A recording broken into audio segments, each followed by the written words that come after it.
All right, I'm super excited. Welcome, Dr. Nina Meyerhof, to the Leaders Who Care series. Thank you very much. Graciously here. Well, we've warmed up already because we've had a conversation of its own before this, right now, and even before. But I'm thrilled to be able to share you and your experiences with the audience we have, and and have a good time while we do it. So, welcome, and as I usually say, the best thing to start is if you could introduce yourself. Not all this amazing stuff you've done and all that yet, but just about where you're from originally, where you are now, anything about family. Maybe there's something you've never told anybody, you want to reveal it to the world now. I don't know. Stuff stuff like that. And Mhm. so tell us about Nina. Yeah, I would think probably important to know is that I was a child of Holocaust survivors, and I never realized the impact that had on me. But now, in retrospect, looking at my life, I see that all the work that I ever did sort of came from that essence of wanting a better world, that the suffering that I saw my parents go through and others, it inspired me to not have that happen. So I grew up in New York City. My parents lived there, they escaped there. And I went to school and I was always the kind of person that floated right into the middle and became the leader. It was just my nature. And at the same time as being a leader, I was always concerned about those that didn't fit in. I always had an arm around somebody that was struggling to be part of the whole. It was my nature to be that, yeah. And I did that all the way through. And my mother always said, you like to be a big fish in a small pond. Well, it sounds to me like that you cared at the same time over there. So when you were a kid, by the way, you have kids, right? Yep, yep. I have kids. I have two kids. I have three grandkids on one side and two on the other side. And I live in Burlington, Vermont, so that I can be connected to them and feel the relationship for sure, which I think is so important, our relationships to each other. So Do I you, wanted to you take the mention that. grandkids to Ben and Jerry's over there? Yeah, I sure did. I don't know if I did it for them or for me. You know? Well, that But is one of the advantages. You can even go see kids' movies that you couldn't go see alone that you really wanted to see. yeah, right, But right. to take the kids there. So, I so want to say that I think my grandkids appreciate me more and see me more for who I am than my kids. And maybe that is the dilemma in general for parents that their kids don't want to know them as people, really. They don't want to take on their issues. Yeah. and exactly, and it's also a different relationship with grandparents. It's totally, and because you give them all the candy and Yeah. everything, and stuff like that. Yeah. So were you the kid, like you said, that even at a young age was organizing everybody, or were you somebody that was with music or reading or sports? What were you like as a kid?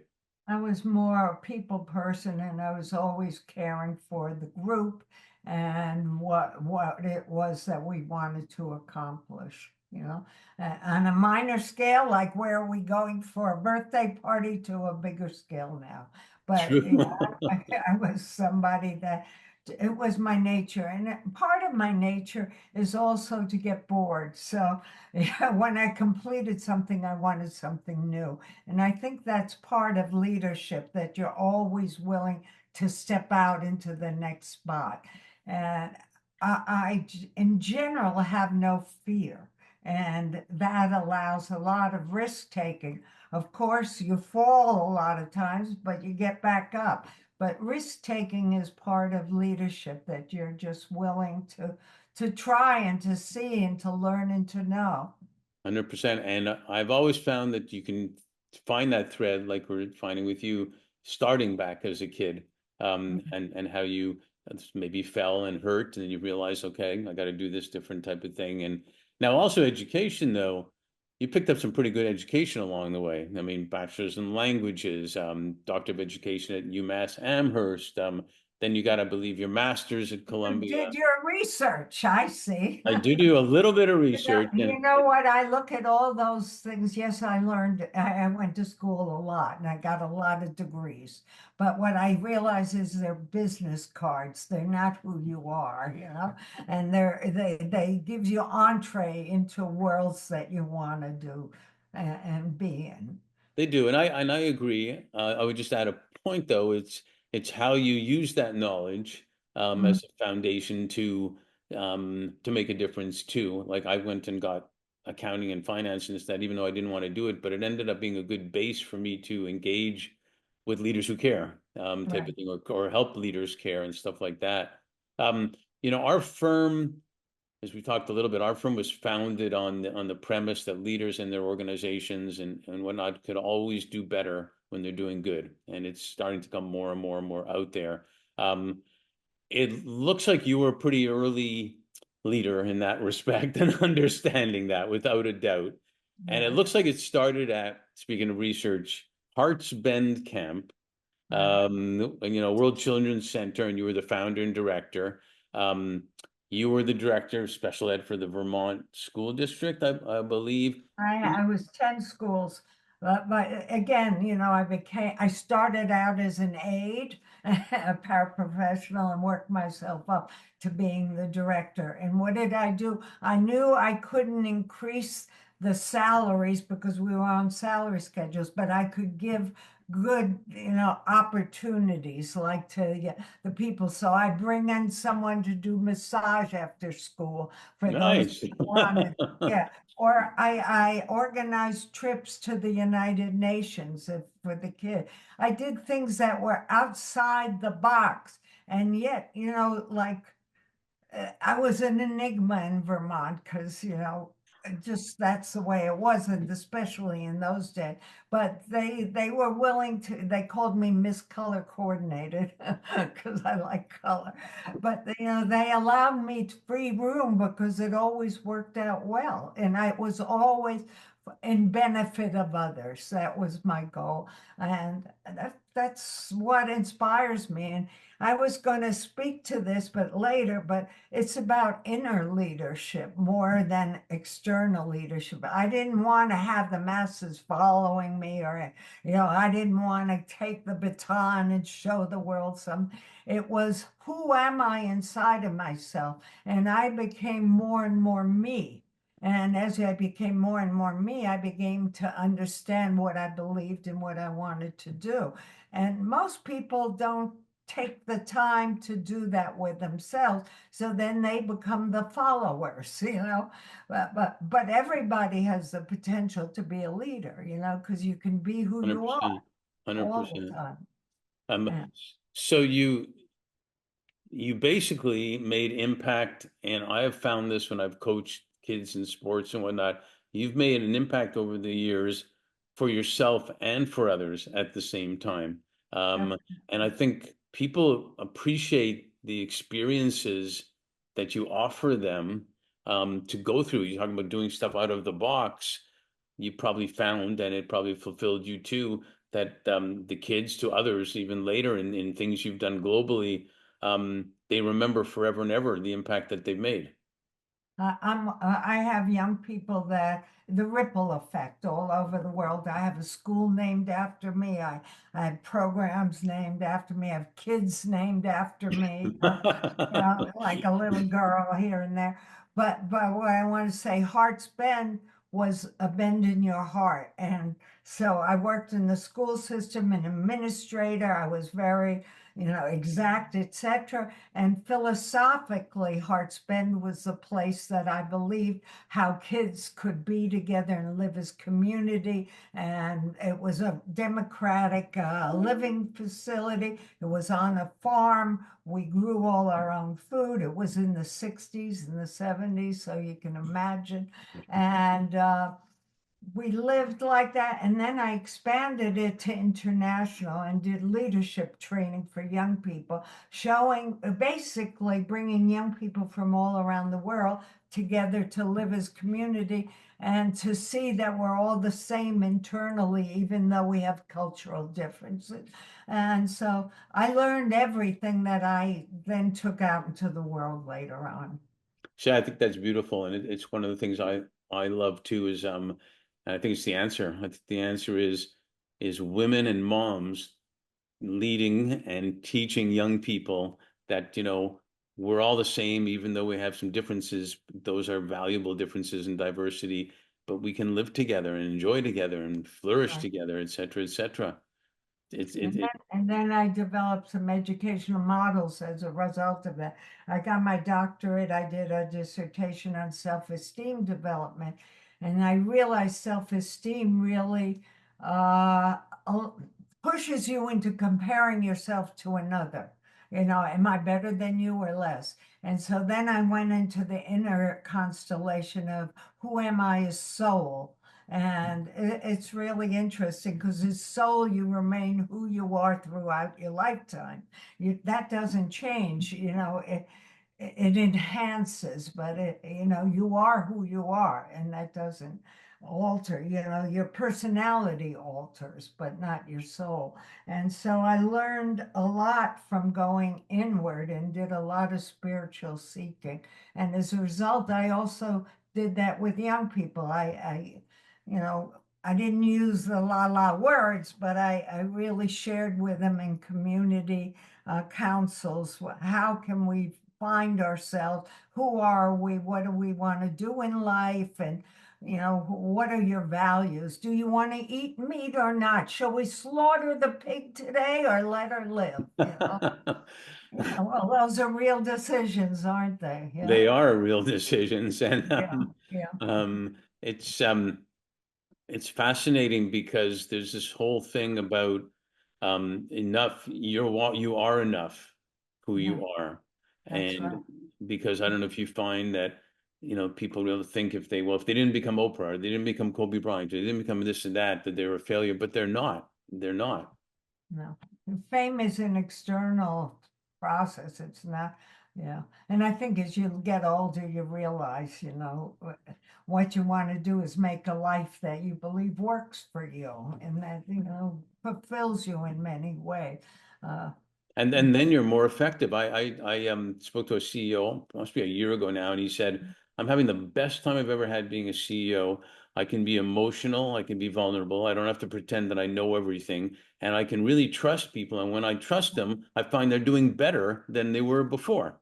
right, because you're meeting on the level that they're functioning on, right? And you're being You're in authentic. this thing together, Yeah, you're in right? this thing together, and you're being authentic. They can tell you're being real, Right. not putting on I'm the man. I know everything what to do and whatnot. And where a lot of CEOs actually feel that pressure that it is all on them, and some don't like to give that up because it makes them feel like they're weak, but they're stronger if they give that up. So Um, I wanted to say that while I was doing Hearts Bend, I did it for over 30 years. Yeah, I mean, and many different levels. But I started spiritual seeking and following and examining everything I could. I can't say I was not a disciple, but I was a student of understanding what is metaphysics. What does that mean? How do we operate? What is this all about? And then I had a dream, and this man, his name is Robert Mueller, and he was the Assistant Secretary General. Came in my dream. I'd read his books, but I never met him. And he said, "You're ready now." And he pointed a finger. The next day, I got a call from the UN inviting me down there. I mean, so it started to show to me how life works. So I started believing in trusting what the universe offers me. So when I left Hearts Bend and left southern Vermont and came up here, I still was doing different districts, but I started to follow my footsteps. Whatever was offered to me is what I did. And I ended up in over 100 countries working and doing whatever I do. And I haven't had a salary in I don't know how many years, but somehow life has afforded me, you know. I'm not wealthy, but I'm not poor, you know. I am a child of this kind of process, really. And I would call that wealthy. yeah, I mean, and I had a miracle life because I never planned it. And my mentors were all great spiritual teachers, you know. They always wanted to put me under their arms and have me join them in their processes, but that wasn't my way of doing things. I would learn and whatnot, and then move on, you know. But it's been fascinating, yeah. Has there been one or two, I know there's plenty, obviously, there's been one or two experiences or initiatives that you really stand out, you're especially proud of? Especially proud of. I don't know, because that word proud is a funny thing, you know. That's no, but I've had amazing experience. I became a chief in Ghana and a queen mother, and reigned over the people with another chief. I mean, so that's oh yeah. Uh, I adapted myself very much to the different cultures because I was always interested in learning and becoming, and I became a global citizen. I would say I'm a citizen of the earth more than I'm identified with any one place. And that allowed me the freedom to really look at things differently, you know, because I didn't have to use, you know, the environment that I came from as my yardstick. And most people believe that how they were brought up is the way it's supposed to be. Well, people, there are lots of ways to be in life. Yeah. Yeah, and I've seen that too, where if you go somewhere else, the minute you start telling them what to do, that doesn't work, obviously. But if you listen and you adapt, like you said, there's an organization called Tostan that went to Senegal and other places to basically fight against women mutilation, that they were doing it a lot, and they went there, and even the women would go against them, the ones that were being hurt, the ones that were being cut, the ones that there were deaths, even they went against them because don't tell us what to do because this is tradition. So Right. they started teaching hygiene, and then the women started coming to them about the mutilation. And then they checked with the almonds Excellent. and the imams, and they couldn't find it was written anywhere that they do have to do that to women. So they Yeah. started changing. But the minute I That's think a your wonderful success is you were story. open to them and I, letting them I in. have a little story like that because I took 50 young people to Africa with me from all different countries. Yeah. So you can imagine running around the bush in a kimono. I mean, some of it was really I'm sure incongruous. it was very hot. Um, Yeah, it was really weird. But I had the young people go into the schools and teach the teachers about what they needed to, you know, be treated like. And the teacher came up and said, well, we were taught by the British to spank the kids with a rod, you know? And this kid said, you don't have to do it. And the teacher said, I don't. And right. then they stopped hitting the kids, you know? It's just a stupid little thing. But, you Yeah. know, in terms of like, I don't know, what am I proud of? Well, I mean, what you just said is something to be proud of. It's right. Just because you can question things, you're able to question things, and and if you allow people to question things, other good stuff happens. I mean, that sounds like a pretty proud thing because nobody was getting hit after that over there. Yeah, that's true. Well, I while just you feel good about my life. I mean, if there's anything I would tell young people is to trust themselves more and to really allow themselves to explore life. Life is here. There's no given way to be. Just be who you are, you know, and then don't feel disenfranchised. Find the way, the avenue to make inroads into what you want to do. And yeah. did you find you ever had any major challenges being a woman, especially in even earlier years, being a woman in different cultures, different I was places? I was in Pakistan. I was scared shitless. I was in a motel and I hired a gunman to stay in front of the door. And then I put the suitcase there and I put my feet up on the wall and I could, and then I went outside. It was scary, scary, scary. I Yeah. figured, And yeah. another time I remember, this is a little interesting. I was at a ceremony and they start shooting in the air. And I had a young man with me whose father had been killed by one of the groups, Liberia, Mhm. and he was a refugee now. And so he frightened, and that made me so angry. So I ran up to grab the gun of the man that was shooting it in the air. I got a little crazy. And there was a woman with me, and I said, how come it doesn't disturb you? Why am I getting so? And she said, because when things are really hard and bad, what I do is get very still.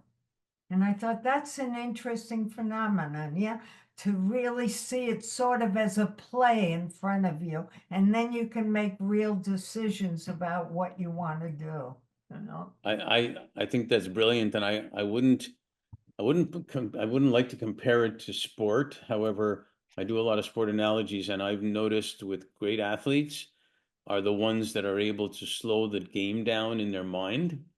Even though Mm-hmm. they're moving, Ah, they slow the game down in their mind that other players can't, and mhm. and then they're in control of the game rather than like you're saying running around this and that. So I really get that from even a sports. And it's interesting to hear what you're saying. Yeah, it's true. So I'm now at a phase where I think I'm getting lots of awards. I look around my office, I have awards for everything. And I thought, what is that? You put in a lot of years, you get a lot of awards. I know. I need to talk about One Humanity Institute, Please, yeah, do it. yeah, if you don't mind. No, I Uh, want you to. Thank you. I was invited to Auschwitz and a camera crew went with me and I stayed there and you usually go for a 3 hour tour. The normal visit is 3 hours. You get on a bus, you go back to Krakow and you watch Netflix and have a glass, and it's over. But I was there quite a while and it really went in me that what the horrors that human beings do to each other. I mean, it was beyond me. And that's when I started to really understand why my purpose propelled me further. Because I believe I'm to pioneer new thinking. That's my role in my life for this life. And that it's so important to understand we're one humanity and that we're all interconnected and interdependent, and that what happens to you happens to me on some level, and that we need to find ways to live with each other. Yeah. And so I established with another person the One Humanity Institute, but it's more the philosophical understanding. And it's the role of the woman now to emerge and come forward, Yeah, really, because we have that understanding inside of us where, masculine energy is to forge forward and to, control and build, and female energy is to embrace and nurture and bring together. I mean, obviously, human beings have both parts of them all together. Like I thought it was interesting with the election, like we call her Kamala, but we call everybody else Clinton and Biden and whatnot. Why her first name? Or then I saw that she always wore suits. I look at those like she wants to fit in, but she wants to not. It's like mhm. they tell a story, but it's really as the role of a woman today, it's important that we move into that understanding of establishing our relationship between spirituality, science, and who we are here on this planet. And I believe what's happening now with Trump and all these other people is that we're going to have a breakdown of everything that we've ever believed in, because we have to build a new understanding. And so my role for me is to pioneer and hold the new understanding and not identify so much with the old anymore, to let that go. Non-hierarchical community building, Right. understanding, um, and being unified. And once we do that, the planet will thrive. No, it absolutely will. Everything we need is on the planet for us to thrive with. And it's kind of related. Well, first of all, by the way, I want to mention our firm was launched on International Women's Day, and it started Yeah, with I read everything that. about Yeah, women.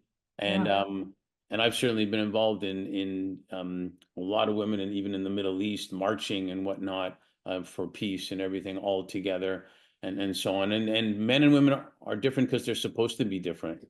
And so we do need that nurturing more. We need love more. We don't even like saying soft skills anymore. We call them human intelligence instead of soft skills. For all the reasons you say that I think are important. And I think business leaders, in my opinion, a lot of them want to go towards what you're talking about.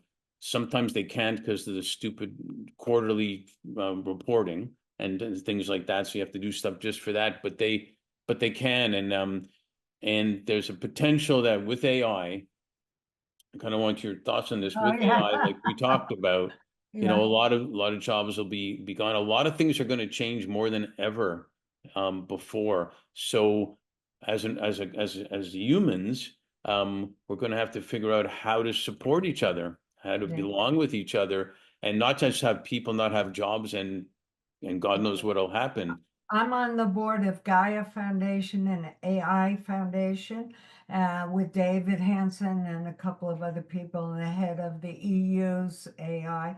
And it's really to develop compassionate AI and to see it as a way of furthering and understanding our nature, not to combat it or take over it and control it, but to 100%. really, yeah. And so 100%. when I worked with Sophia, the robot, it was interesting because she has been programmed for compassion and love.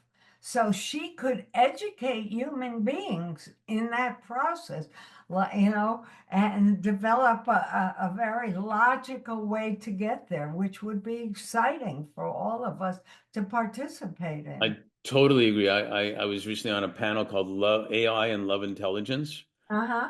And the reason they brought me in, because they were all a lot of AI experts, but because of the leaders who care and all this stuff, the comment was, let's pretend AI is a baby and we're training the baby on how to have good values and be positive and this and that. The baby will grow up and make mistakes and whatnot, but he'll have a tendency, or she, to be loving also. And how to get love intelligence, like you're talking, into AI as the baby and have it grow up as same way as a baby, but it'll Right. come back to us like you're talking about, like Sophia, with that love intelligence and It's a little so more hard for us to use that word love, but in actuality, the mind is a tool. It's not who we are, and the heart is where the wisdom and the love exists. And if we can integrate, and project out, that's how we can make a world that connects and really is well, appreciated. the knee bone's connected to the shin bone, so the brain bone's connected to the heart bone then.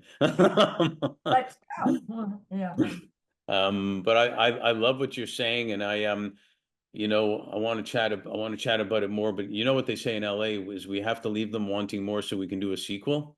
Okay. So we'll have to do a And sequel. I'm very grateful for you having included me in a world that's not my common world because it's great, and I'm learning. And well, I just like meeting new people and hearing how they perceive. And what I learned with your group is we have the same understanding. We just came to it a little differently. And I want to say, I was an enigma because I'm good in business also. I ran the Education 10 schools budgets. So that was that part of me. And then and now I'm integrating it somehow. Yeah.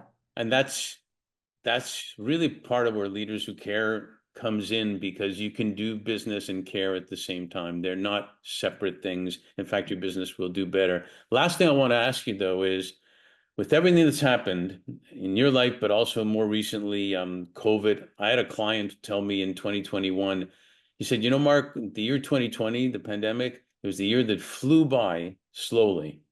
And I thought, what a great comment. And Yeah. we look at it sometimes like we feel like COVID was yesterday and also years ago. And we're already here in 2024.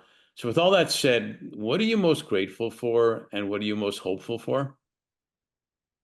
What am I most grateful for as a result of COVID or No, just just as what are you general? most grateful for with all the stuff that's happened? Yeah. I am grateful for finding the inner peace in my life that I found. Yeah, really. And so that I can be in life in a way that I like to be, with others. I'm very grateful for that. And yeah, and I've learned a lot. And I feel like COVID was like cracking the egg open. Right. It moved us everywhere. And I loved being home, and I hadn't been home in so long. And home meaning just staying there doing nothing Right. and finding out, you want to cook a meal. Okay, cook a meal. Don't ad hoc eat, you know. Well, I think we talk about women. I think that was Mother Nature or whatever you want to call it, slapping us and saying, get it together. Yeah. Yeah, and I hope we did. Elon Musk, I just because it's traveling in my brain, he has enough money he could feed every human being on this planet instead of doing the nonsense he's doing. Well, a friend of ours, David Beasley, and we'll do this really quick, he was the head of the World Food Program for years. He was a former governor. He told Elon he just needs X amount of money, it was 6 million, and Elon said that's ridiculous. And he challenged him to do it, but never went ahead and did it. Yeah. So what are you most hopeful for? That we can begin to see the design of what the new is that's emerging, that it will be before my eyes, that the next generation carries it. The next generation is really aware of all the issues on the planet. They have no idea really how to resolve them and the solutions that we can have. But if we can help them understand they can create that world, that will emerge, and that's our responsibility. Well, I'm grateful that you are a leader who cares. I'm grateful for that. I'm grateful for a new friend, that's for sure. Yeah.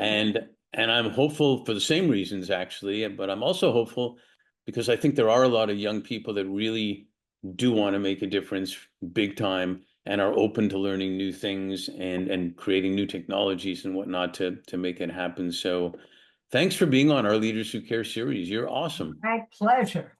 Thank you.